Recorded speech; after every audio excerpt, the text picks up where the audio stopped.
चौहान की सरकार के साथ माननीय मोदी जी ने जिस प्रकार के विकास के कामों को बढ़ाया था, एक एक काम, एक एक वचन, एक एक योजना, जो भी योजना चालू की है, कोई योजना बंद नहीं होगी। पर्याप्त रूप से धनराशि का प्रबंध करके सभी योजना चलती रहेगी। अपने आज के इस कार्यक्रम में मैंने कई कार्यक्रम जुड़वाए और वैसे तो मैं 2 दिन से आपके खरगोन और खंडवा जिले में ही हूं।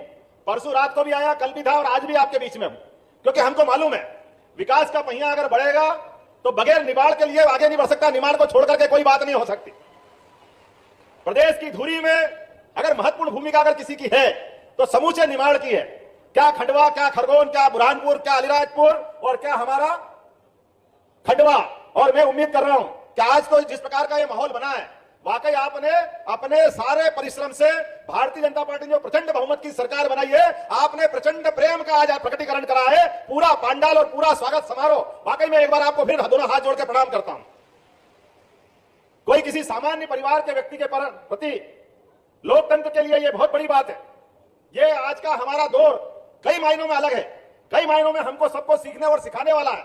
आजादी का वो कठिन दौर, जिस कठिन दौर के बाद लोकतंत्र की लड़ाई प्रारंभ हुई थी और लोकतंत्र की लड़ाई में आपके टंट्या मामा सहित 1857 के बाद अंग्रेजों की प्रखर चुनौती के सामने कई कई क्रांतिकारियों ने अपना बलिदान दिया।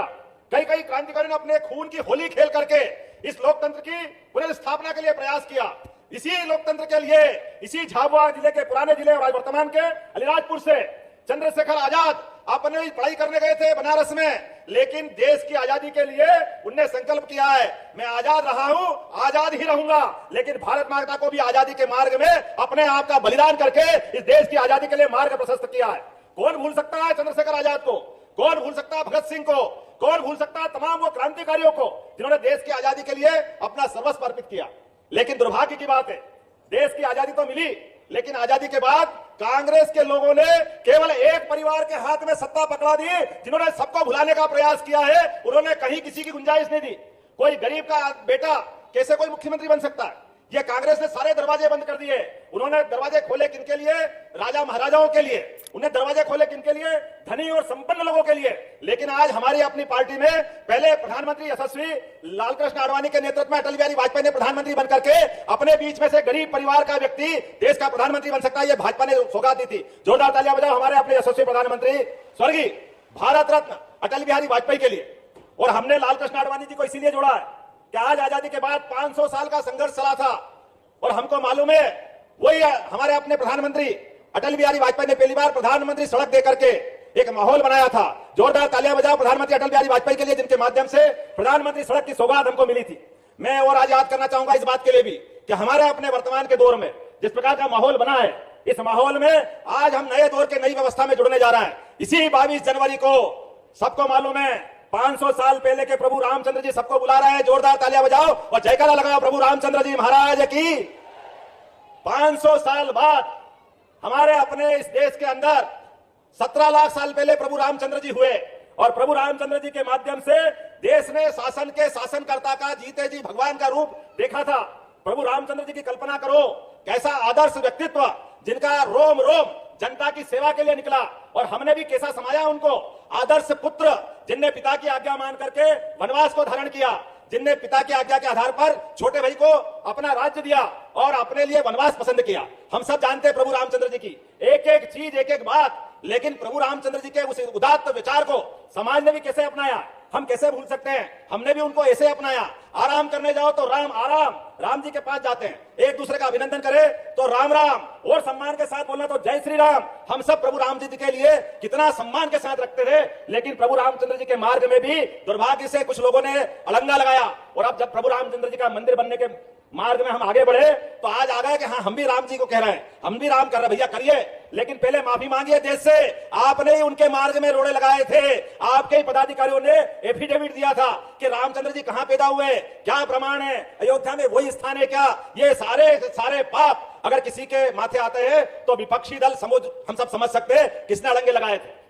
लेकिन आज जब प्रभु रामचंद्र जी का मंदिर बनने की तरफ बढ़ रहा है, प्रभु रामचंद्र जी के लिए हमारे यशस्वी प्रधानमंत्री ने सुप्रीम कोर्ट के निर्णय के आधार पर अगर कदम बढ़ाए तो आज हमारे उस यशस्वी एक ऐतिहासिक पल को निहारने के लिए पूरा विश्व कहीं से कहीं तक भी 200 से ज्यादा देश है और 142 करोड़ की आबादी है। सब पलक पावड़े बिछा करके उस घटना को निहारना चाहते हैं जब गर्भगृह में भगवान राम अपना प्रवेश करेंगे और प्राण प्रतिष्ठा होगी। तो एक बार फिर हमारा पूरा प्रदेश पूरी तो अभी आप लोग देख पा रहे होंगे मध्य प्रदेश के मुख्यमंत्री डॉक्टर मोहन यादव जी ने खंडवा जिले से आज ज़बरदस्त भाषण जो है दिया है, जहां से उन्होंने कई बड़े ऐलान भी कर दिए हैं।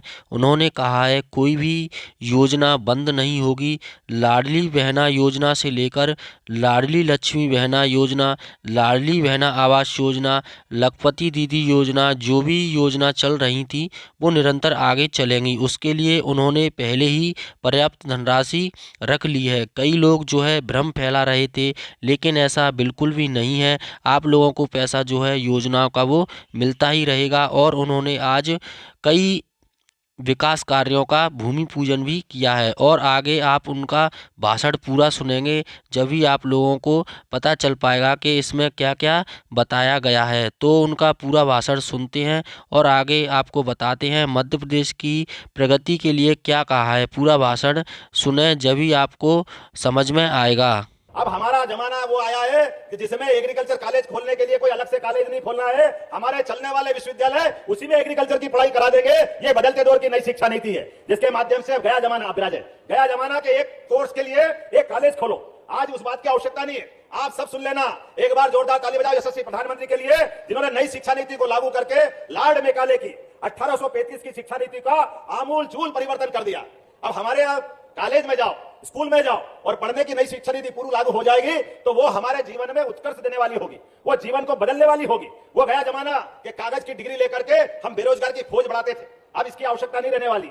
आज के जमाने में अब जो बच्चा पढ़ के निकलेगा उसके अपनी क्षमता योग्यता के हिसाब से उसको उस दिशा में आगे बढ़ने का मौका मिलेगा। आज के इस अवसर पर आपकी जानकारी के लिए बता दूं, आने वाले समय में हमारे प्रत्येक कॉलेज से, प्रत्येक स्कूल से बच्चों के लिए सर्वांगीण विकास के दरवाजे खोले जाएंगे। इसलिए सभी जिलों में एक एक कॉलेज जो सभी कोर्स लेके चलेगा, एक्सीलेंस कॉलेज का निर्णय भी हमने पहली कैबिनेट में किया है। वो खरगोन सहित हर जिले में एक एक कॉलेज खोला जाएगा, जिसमें सारे के सारे कोर्स आपको मिलेंगे।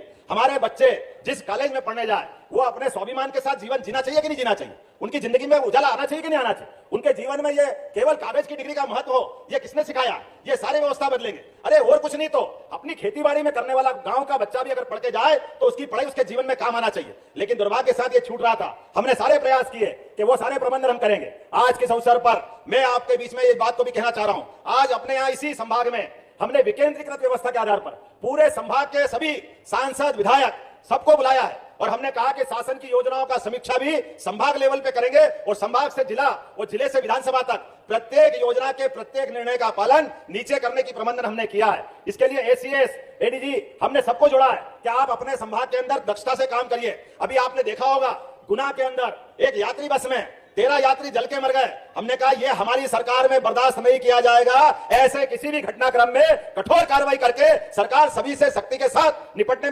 है। मध्य प्रदेश के मुख्यमंत्री मोहन यादव जी ने कहा है मध्य प्रदेश के हर जिले में हर पढ़ाई के लिए सरकारी कॉलेज, स्कूलें खोले जाएंगे, नए नए कोर्स चालू किए जाएंगे और बेरोजगार लोगों के लिए रोजगार के लिए कारखाने भी खोले जाएंगे और कई योजनाओं के बारे में चर्चा भी की है। लोकार्पण, भूमि पूजन भी किया है। कई योजनाओं को लेकर उन्होंने कहा है मध्य प्रदेश को हम आगे तक लेकर जाएंगे और किसानों के लिए, मजदूरों के लिए, लाडली बहनों के लिए कई सारी उन्होंने चर्चा भी की है और वीडियो में आगे देखते रहिए। वैष्णव जी से बात हुई, हमने कहा कि ये जो भविष्य में रेलवे ट्रैक उत्तर से दक्षिण को जोड़ने वाला, वर्तमान में अगर खंडवा तक दक्षिण की ट्रेनें आती है, फिर वो इटारसी जाती है, फिर भोपाल जाती है, फिर ग्वालियर जाती है और बाद में दिल्ली पहुंचती है। लगभग 250-300 किलोमीटर का चक्कर बच सकता है अगर वो ट्रेन सीधी खंडवा से हमारे इस परंपरागत इंदौर के मार्ग पे निकाल दो तो लगभग लंबा समय बचेगा। और हमने कहा कि अभी आपने सिंगल ट्रैक बनाया, ये डबल ट्रैक बनाने की मांग उनके सामने रखी है और बहुत जल्दी विचार करके वो उस योजना पे काम करेंगे, जिसके माध्यम से एक नया रेल का ट्रैक आपसे जुड़ेगा, जिसके माध्यम से बड़े पैमाने पर विकास की संभावना आएगी। हमारा अपना उज्जैन, इंदौर और अब ये आगे जाने वाला 4 लेन, जिसके माध्यम से आने जाने की जो समस्या आती है, ये भेरूघाट, ये तमाम प्रकार के छोटे छोटे रास्ते खंडवा से लगा के इंदौर तक का पूरा 4 लेन जब बनेगा तो विकास का बड़ा दरवाजा खुलेगा। मेरी अपनी ओर से आज के अवसर पर यहाँ लगभग 182 करोड़ की 45 से ज्यादा निर्माण कार्यों का आज हमने लोकार्पण और भूमि पूजन किया। जोरदार ताली बजा करके पूरे विकास कार्यों का हम यहाँ सौगात दे रहे हैं, जिसके माध्यम से ग्रामीण प्रधानमंत्री सड़क, जनभागीदारी सड़क, 167 करोड़ की लागत से 41 विकास कार्यों का लोकार्पण भूमि पूजन भी इसी में जोड़ा गया। इसी प्रकार से 7 करोड़ 54 लाख की लागत से, तालियां बजाते जाओ, नानकोड़ी बैराज और कहरई बैराज का भी लोकार्पण हम कर रहे हैं। मैंने नवग्रह मेले का शुभारंभ की बात कही है। इसके विकास के लिए भी 25 करोड़ रुपए आपके जिले में आ चुके हैं। जोरदार तालियां बजाओ सरकार के लिए कि स्थायी सौगात मिलेगी आपको अपने इस निर्माण कार्य के लिए। और खास बात, मैं आज आपके बीच लंबा भाषण देने तो नहीं आया था, लेकिन आपने जिस प्रकार से अपने इस प्रेम का प्रकटीकरण किया है, मैं आपको आश्वस्त कर सकता हूं, हमारी अपनी यह प्रचंड बहुमत की जीत के बाद आने वाले लोकसभा चुनाव में यशस्वी प्रधानमंत्री, जोरदार ताली बजाओ यशस्वी प्रधानमंत्री मोदी जी के लिए, जिनके नेतृत्व में ये सारे के सारे विधानसभा के चुनाव अच्छे कांग्रेस के लोगों के पता नहीं क्या क्या मंसूबे बने हुए थे, कोई खुली आंखों से देखना चाहता ही नहीं था, केवल अपना ही आंकड़ा बना लिया, ऐसे सरकार बन जाएगी, वैसे सरकार बन जाएगी, ये हो जाएगा, वो हो जाएगा। वो भूल गए कि देश के अंदर एक ऐसा नेता है जिसको पूरा विश्व मानता है, नरेंद्र मोदी जी की जनता में क्या आवाज है, ये वो भूल गए थे। सारे के सारे मंसूबे धरे रह गए, क्योंकि विकास करने वाले के साथ जनता जानना चाहती है। और इसलिए यशस्वी प्रधानमंत्री के नेतृत्व में 3 राज्य की प्रचंड बहुमत की सरकार बनी। जोरदार तालियां बजाओ यशस्वी प्रधानमंत्री नरेंद्र मोदी जी के लिए।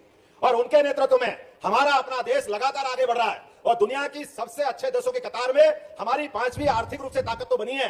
हम सब समाचार पत्र पढ़ रहे हैं कि चौथी अर्थव्यवस्था के किनारे तो हम पहुंच गए हैं। और ये 2024 का चुनाव जो आ रहा है, निश्चित रूप से इस 2024 के चुनाव में मोदी जी तीसरी बार सरकार बनाने वाले हैं। वो बनाने वाले हैं कि नहीं? अगर मेरी बात से सहमत तो ताली बजा के बताएं। ये नरेंद्र मोदी जी की आवाज का, उनके काम का जादू है। हम सब जानते हैं, हम नरेंद्र मोदी जी के नेतृत्व में फिर एक बार सरकार बनाते हुए भारत में मध्य प्रदेश को भी नंबर 1 राज्य की श्रेणी में ले जाएंगे। जोरदार ताली बजा करके, दोनों मुट्ठी बांध करके संकल्प करें मेरे साथ कि हाँ, हम मध्य प्रदेश में निश्चित रूप से मोदी जी के नेतृत्व में अपने मध्य प्रदेश को आगे ले जाना चाहते हैं। तो मंच भी खड़ा हो जाए।